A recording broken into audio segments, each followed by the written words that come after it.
여러분, 한국어 글쓰기 챌린지, 라이팅 챌린지를 시작합니다. 다음 주 월요일 7월 25일부터 시작하고요. 관심 있으신 분들은 아래 링크를 꼭 확인해 주세요.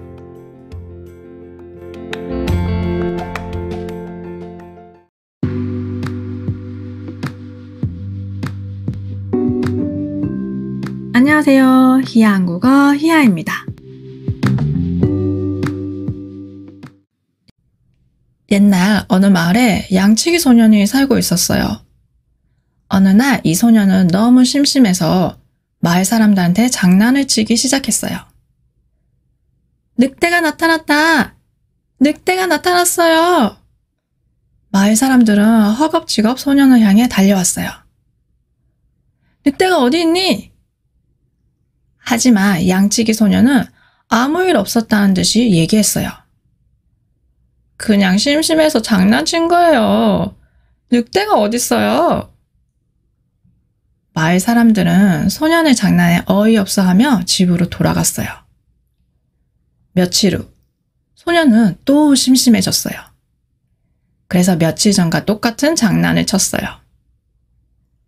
마을 사람들은 이번에도 소년의 거짓말에 속았고 화를 내며 마을로 돌아갔어요.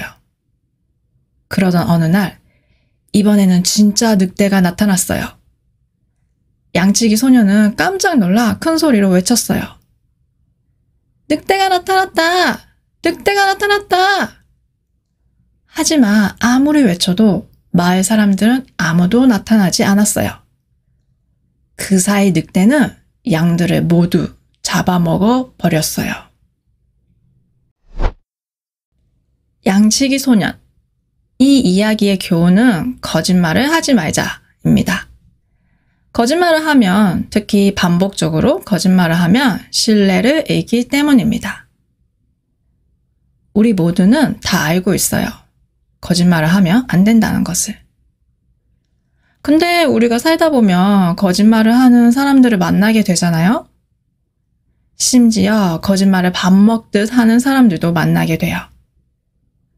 여러분은 이렇게 거짓말을 하는 사람들을 만나면 이런 거짓말을 쉽게 눈치채는 편이세요? 아니면 잘 속는 편이세요? 저는 안타깝게도 후자입니다. 근데 여러분 그거 아세요? 거짓말을 눈치챌 수 있는 몇 가지 힌트가 있다고 하는데요. 거짓말을 하는 사람들은 눈을 평소보다 더 자주 깜빡이고 오른쪽 위를 쳐다보면서 생각을 한다고 해요. 그리고 거짓말을 하면 코가 간지러워져서 코를 만지면서 얘기를 한대요. 실제로 거짓말을 하면 카테콜아민이라는 호르몬이 분비되면서 코 안쪽 부분이 미세하게 팽창된다고 해요. 그렇다면 거짓말을 하면 코가 길어지는 피노키오 얘기도 일종의 진실이라고 볼 수 있겠네요. 거짓말을 하면 죄책감을 느끼고 마음이 불편해요. 그리고 남을 속이는 건 나쁜 일이니까 거짓말을 하지 않으려고 해요. 하지만 이 세상에 거짓말을 한 번도 해보지 않은 사람이 있을까요? 우리는 생활 속에서 아주 사소한 그리고 아주 뻔한 거짓말들을 하면서 살아요. 그 거짓말을 듣는 사람들도 거짓말인 걸 알지만 속아주는 그런 거짓말들. 사람들이 자주 하는 뻔한 거짓말. 1번. 거의 다 왔어. 5분이면 도착해. 이거 많이 하죠. 심지어 아직 집에서 출발도 안 했으면서 이렇게 말하는 사람들도 있어요. 이런 사람들은 항상 지각하죠. 저는 이런 사람 너무너무너무 싫어요. 정말. 2번. 나 내일부터 다이어트 할 거야. 이거는 너무 뻔한 거짓말이에요. 여기서 내일부터는 내일의 내일이 되고 또 내일의 내일이 되고 도대체 다이어트는 언제 시작할까요? 3번. 집에 일이 있어서요. 이거는 사실 저도 많이 했던 거짓말인데요. 특히 회사에서 이런 말 많이 하죠. 상사가 같이 저녁 먹자거나 회식을 하자고 할 때, 사실 이 거짓말은 만능인 것 같아요. 집에 일이 있다고 하면 일단 믿고 보내줍니다. 4번. 저 잘 지내요. 맞아요. 이건 특히 부모님한테 많이 하는 거짓말이죠. 잘 못 지낸다고 솔직하게 말하면 부모님이 걱정하실 테니까. 가끔은 이렇게 상대방을 배려해서 하는 선의의 거짓말도 필요한 것 같아요. 5번. 나중에 밥 한번 먹어요. 이거 한국 사람들이 진짜 많이 하는 거짓말이죠. 특히 처음 만난 사람하고 헤어질 때 그냥 인사치레 빈말로 하는 인사예요. 그래서 어떤 사람이 나중에 밥 한번 먹자고 했을 때 언제요? 언제 시간 괜찮아요? 바로 이렇게 약속을 잡으려고 하면 조금 난감할 수 있어요. 근데 또 실제로 같이 밥을 먹고 싶어서 이렇게 말할 수도 있어요. 그래서 그때 그 분위기와 말투, 그런 상황을 잘 읽는 게 중요합니다. 저는 이 말을 대학교 때 진짜 많이 들었어요. 저희 과는 선배들이 후배들, 특히 신입생들한테 밥을 사주는 그런 전통이 있었거든요. 그래서 처음 입학하고 선배들하고 만났을 때 다들 나중에 밥 한번 먹자라고 해서 저는 당연히 인사치레라고 생각했어요. 근데 며칠 후에 또 이렇게 문자가 오는 거예요. 이번 주에 언제 시간 돼? 같이 밥 먹자. 이거는 진짜 같이 밥을 먹고 싶다는 의미죠. 그래서 그렇게 같이 밥을 먹으면서 선배들이랑 친해질 수 있었어요. 여러분들도 이런 뻔한 거짓말을 종종 들으시나요?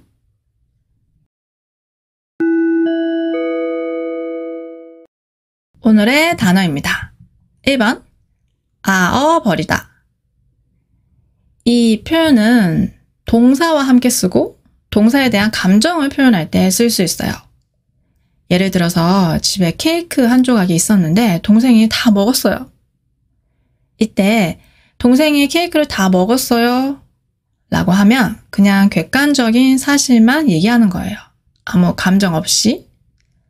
근데 여기에서 동생이 케이크를 다 먹어버렸어요 라고 하면 동생이 케이크를 다 먹어서 짜증나요, 화나요, 이런 감정들까지도 표현되는 거예요. 저는 얼마 전에 머리를 짧게 잘랐는데요.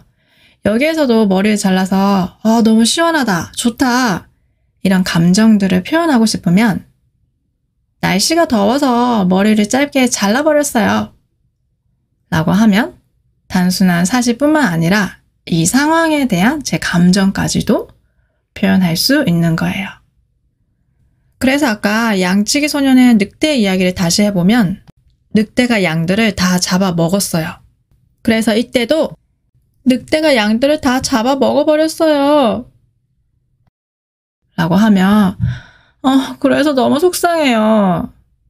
이런 감정까지도 표현할 수 있는 거예요. 2번 니까. 니까는 이유를 강조할 때 특히 듣는 사람도 예상 가능한 이유를 강조할 때 쓸 수 있어요. 예를 들어서 날씨가 좋으니까 밖에 나가서 산책해요. 이렇게 말하면 왜 산책하고 싶어요? 날씨가 좋아요. 날씨가 좋다는 이 이유를 강조하는 거예요. 그리고 산책해요는 같이 산책을 하자는 의미이기 때문에 듣는 사람도 예상 가능한 이유가 되는 거죠. 또 다른 예로 여기는 도서관이니까 조용히 해야 돼요. 많이 샀으니까 이제 집에 가요. 이 음악을 들으니까 부모님이 생각나요.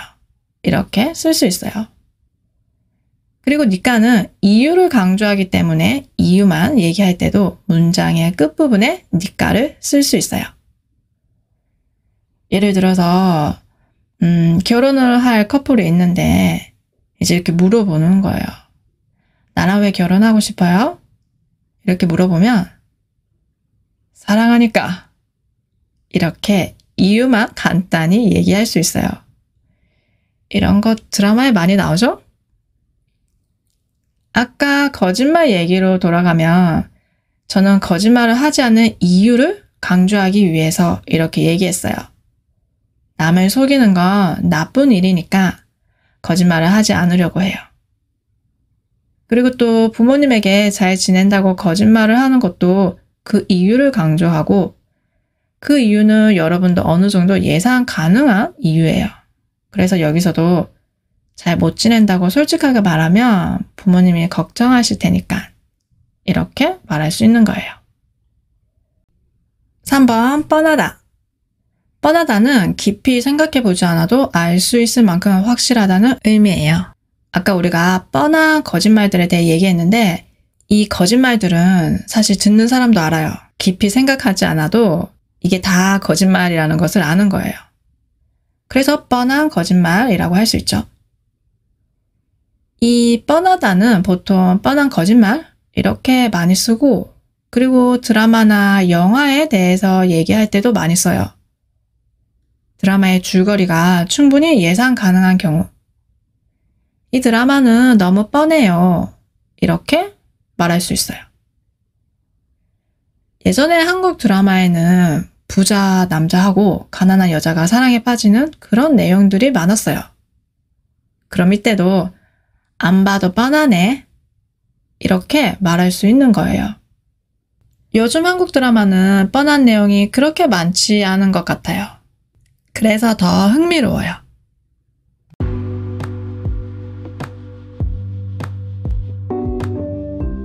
오늘은 거짓말에 대해 얘기해 봤는데요.